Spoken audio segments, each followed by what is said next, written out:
আমাকে মদ খেতে বারণ করেছিল। দেখো পরে আমি মদ খেয়েছি, তুমি বারণ করা সত্ত্বেও আমি মদ খেয়েছি, কারণ তুমি আমার কেউ না।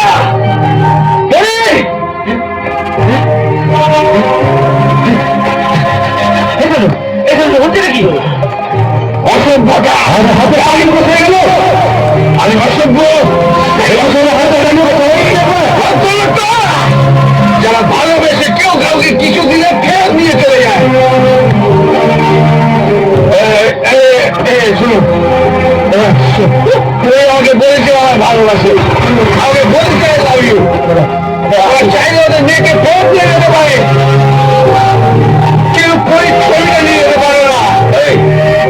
কি সব উল্টো পাল্টা কথা বলছি? হ্যাঁ, আমার মেয়ের নামে একটা কথা বললে আমি তোকে পুলিশের হাতে দিয়ে দেবো। কে কাকে ভালোবাসে? মিত্র বাবু, পুলিশদের ভয় কাকে দেখাচ্ছেন? ওকে কি দেখাচ্ছেন? আমাকে দেখান। সরকার বাবু, আপনি আপনার ছেলেকে সামলান। মদ খেয়ে মাতলামি করতে হলে ও ঘরে গিয়ে করতে পারে। এত লোকের সামনে আমাদের সম্মান হানি করতে চাইলে আমি কিন্তু ওকে ছাড়বো না। কি করবেন? পুলিশে দেবেন নাকি গুন্ডা দিয়ে মার খাওয়াবেন? পুলিশ গুন্ডা সব কি আপনারই কেনা নাকি? আমার কোনো কেনা নাই। মিস্টার সরকার, আপনার ছেলে মদ খেয়ে মাতলামি করছে, আর আপনি ও হয়ে ওকালতি করছেন। মদ খেয়েছে, ও মদ খেয়েছে তো। কত মদ খেয়েছিস না বাবা? কত? শোনেন মিত্তির বাবু, ওর জায়গায় যদি আমি থাকতাম না তাহলে আমি মদ খেতাম, আপনিও মদ খেতেন। কেন জানেন? কারণ মানুষ সব আঘাত সইতে পারে, ভালোবাসার আঘাতটা সইতে পারে না। কথা বুঝছেন? এখানে কোনো ভালোবাসার সিন নেই। এটা আপনার ছেলের মানসিক বিকার। আমার মেয়ের জীবন ও অতিষ্ঠ করে তুলেছে। তাই যদি হবে তাহলে আপনি আপনার স্ত্রীকে পাঠিয়ে ছবিটা ফেরত নিয়ে গেলেন কেন? আপনার মেয়ে যদি আমার ছেলেকে ভালো নাই বাসে তাহলে ওই ছবিটা উপহার দিয়েছিল কেন? এইসব কথার উত্তর আমি আপনার মতন একজন মাছের ব্যবসায়ীকে দেবো না। তাহলে কাদের উত্তর দেব? আপনার মতো সরকারি কর্মচারীদের, যারা বাঁ হাতে টাকা নিয়ে ডান হাতে সিন্ধুটা বলে সরকার বলা চালাবেন না। এতই যদি সততা আপনার, তাহলে ডাকুন আপনার মেয়েকে, এইখানে এসে বলুক ও আমার ছেলেকে ভালোবাসে না। আসুক এখানে এসে বলুক যে আমার ছেলে ওর জীবন অতিষ্ঠ করে তুলেছে।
মরতে যাবে?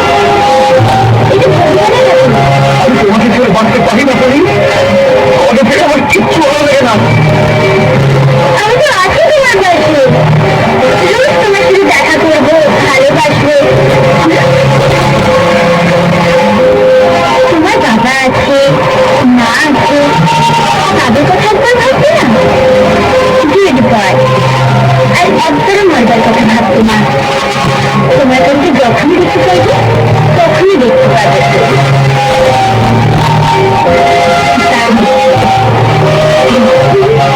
দেখবে না।